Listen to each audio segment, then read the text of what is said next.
Always welcome साथियों। Digital class हमेशा आपके साथ। विद्वानों, अपनी प्रोडक्शन इंजीनियरिंग की सीरीज चल रही है। जो भी कंटेंट अब तक आपने पढ़ा है और आगे इस वीडियो में पढ़ने वाले हैं, सारा कंटेंट आपको पीडीएफ फॉर्मेट में अवेलेबल रहेगा। जिस तरह से मैकेनिकल इंजीनियरिंग, जनरल नॉलेज की अन्य सीरीज कंप्लीट अवेलेबल हैं, इस कंटेंट का इस्तेमाल आप एसएससी, आरआरबी, स्टेट, जेई, एई, गेट, बीटेक, एएमआई के एग्जामिनेशन के लिए कर पाएंगे। अब तक साथियों हमने जान लिया था आपके इंटरेस्ट की संरचना, इंटरेस्ट का स्ट्रक्चर किस प्रकार से अरेंज होता है, किस प्रकार से एटम अरेंज कर दिए जाते हैं बॉडी सेंटर क्यूबिक में, सिंपल क्यूबिक में, फेस सेंटर क्यूबिक में, किस प्रकार से इनकी सुंदरता देखने को मिलती है। हेक्सागोनल क्लोज पैकिंग के बारे में डिटेल में जान लिया था। अब साथियों हम जानने वाले हैं जो एक एटम है इसके पास कितने क्लोज एटम हो सकते हैं, या फिर कौन सा एटम है जिसके पास मैक्सिमम क्लोज एटम देखने को मिलते हैं। उन्हीं पर अब हम चर्चा करने वाले हैं डिटेल में।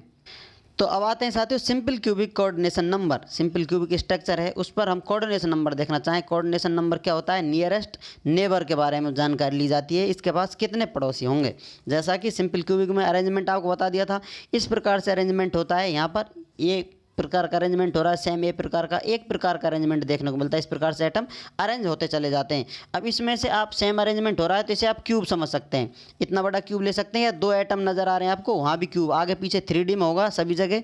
इसमें इसके आगे इस प्रकार से, इसके पीछे भी, इसके आगे पीछे सभी तरफ एटम नज़र आ रहे होंगे, यही पैटर्न फॉलो हो रहा होगा। तो आप एक क्यूब कंसिडर कर सकते हैं, एक पोर्शन कट कर सकते हैं इस प्रकार का क्यूब। 4 एटम आपने ले लिए, 4 इसके पीछे होंगे तो एक क्यूब बन गया है। तो सिंपल क्यूबिक स्ट्रक्चर इस प्रकार का होता है।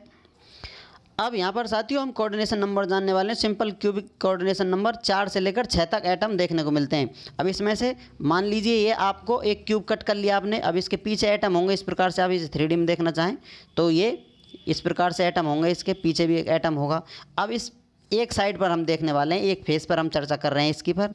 तो अभी आप मान लीजिए चारों कॉर्नर पर एटम है। इस प्रकार से जैसा पता है आपको चारों कॉर्नर पर एटम होता है, ये सब हमने डिटेल में जान लिया था। पिछली सीरीज़ से आप जुड़े हुए हैं तो, नहीं तो आप पिछली सीरीज़ की वीडियो देखते हुए आएँ, आपको पता चल जाएगा। और फिर भी कोई कन्फ्यूजन रह जाता है तो बहुत सारी एनिमेशन वीडियोज अवेलेबल हैं, वहाँ से अपने कॉन्सेप्ट क्लियर कर सकते हैं। इन नोट्सों का इस्तेमाल आप, इस कंटेंट का इस्तेमाल आप अपने रिवीजन के लिए कर सकते हैं, जो आपकी बहुत हेल्प करेगा। क्योंकि एक बार चीज़ आपको पता होगी तो फिर से क्लिक करने में ज़्यादा टाइम नहीं लेती है। तो इस प्रकार से एटम है तो इनकी रेडियस होगी, मान लेते हैं साथियों ये इसका ए आर्म है, इसकी साइड है, इसकी लेंथ ए है। तो अब इसमें आपको रेडियस नज़र आ रहा होगा, आधी रेडियस इधर है आधी इधर है, क्योंकि टोटल डायमीटर के बराबर होता है। इसको आप स्फेयर मान लें, एक तरह से सर्कल मान लें। तो इसमें डायमीटर नज़र आ रहा है तो इसमें हाफ रेडियस इधर है, हाफ इधर है, तो एक इसके बराबर होगा 2r के बराबर इसकी रेडियस होगी एटम की। उसकी डबल रेडियस या डायमीटर के बराबर होगा, क्योंकि पोर्शन आपको कट नज़र हुए आ रहे हैं। तो r इधर इस एटम की, दूसरे एटम की, इस प्रकार से रेडियस आ रही है। तो यहाँ पर ए इसकी साइड लेंथ, एज लेंथ कितनी होगी? 2r के बराबर होती है।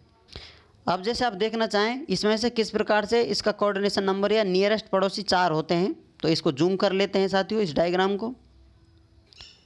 तो यहाँ पर आप देख सकते हैं किसी एक एटम की बात की जाए, मान लेते हैं साथियों इस एटम की हम बात कर रहे हैं, तो इसके पास एक एटम ये रहा, दूसरा ये रहा, तीसरा ये रहा, चौथा एटम ये रहा। अब ऐसा नहीं है, सिंपल यही कम से कम 4 तो हो ही सकते हैं। सिर्फ एक ही लेयर आपके पास है, लेकिन एक लेयर इसके पीछे होगी तो एक एटम 5, एक लेयर इसके सामने होगी तो 6। इस प्रकार से इनकी रेंज रहती है। तो आपको एटम अरेंजमेंट देखने को मिल रहा है। उसके नियरेस्ट पड़ोसी कितने नज़र आ रहे हैं? 4 तो ये थे और 2 इसके आगे पीछे होंगे। तो इस प्रकार से 4 से 6 तक जो आपको सिंपल क्यूबिक कोऑर्डिनेशन नंबर दे रखा है 4 to 6 तक देखने को मिलते हैं। अब बात करते हैं साथियों body centre cubic crystal structure के बारे में, जिसे BCC स्ट्रक्चर बोलते हैं।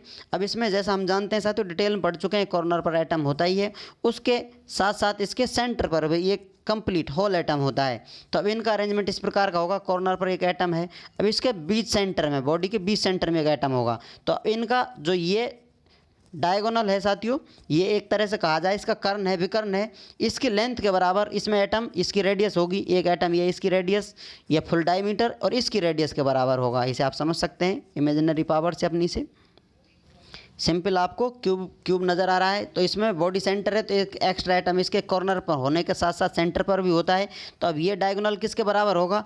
जैसा कि किसी बॉडी का डायगोनल इस प्रकार की स्ट्रक्चर हो, उसका डायगोनल √3a के बराबर होता है। अब इसमें रेडियस कितनी काउंट की जाएंगी? एक रेडियस ये है, दूसरी ये रही, तीसरी, तो 4 रेडियस टोटल। इसमें 3 √3a = 4r के बराबर होता है। जैसे यहाँ आप देख सकते हैं ये रेडियस होंगी एक एटम की, जो सेंटर पर है पूरा डायमीटर होगा तो 2 रेडियस के बराबर, तो एक रेडियस इसकी बाहर आधा कटा हुआ होगा आगे पीछे।